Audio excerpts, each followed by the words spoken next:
attitudinal and emotional, that's rich for children's brains and their natural wiring for curiosity and inquiry to flourish.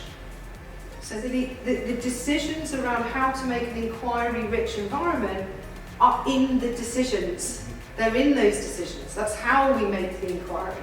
That's how we develop an inquiry-rich environment, is the intentions behind these very careful decisions to create the set for the show, right? Again, they're not just thrown in a basket or just shoved. There's one after the other after the other. Things are set out in a way that make the eyes feast and then make the brain question. That makes sense? So what can we do when we're with them near this provocation? How do we need to be? What decisions do we need to make intentionally about how we behave in this space with them? If we're not finding it fascinating, then they're not going to be fascinated, and then you're going to say, oh, they found it boring. No, you were just really boring around it. So of course they found it boring because you were really boring. Yeah. If you're absolutely, if you're just zoned in, tuned in, fascinated by what they're starting to see or go, oh, look at, wow, cool. Then of course, what's so interesting over there, Yeah. And then they'll start being that interesting. Sometimes the things that we know won't work are also really important to put in there. If we put a watercolour felt tip and some sheets of plastic, what's going to happen if they try and write on them?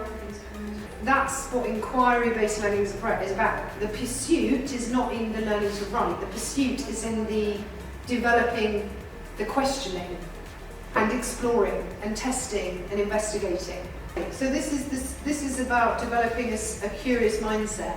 So by putting things in that we kind of know will disrupt the expectation. So if we put paper and pens, the expectation of the child is that I'll use the pen on the paper and I'll make marks.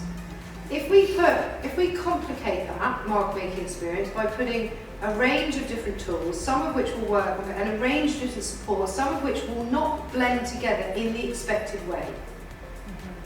So when they take the watercolour pen and the piece of plastic, they expect something to happen. When that thing doesn't happen, it's a problem. So we've become the problemator. We've made it more complex. Then there's something to talk about, isn't there? There's something to inquire about. So these problemations that we've snuck in, like little problem ninjas, right? They're going to come across these, and then that's going to make them think, and then you're there to complement or complicate or enhance. Yeah?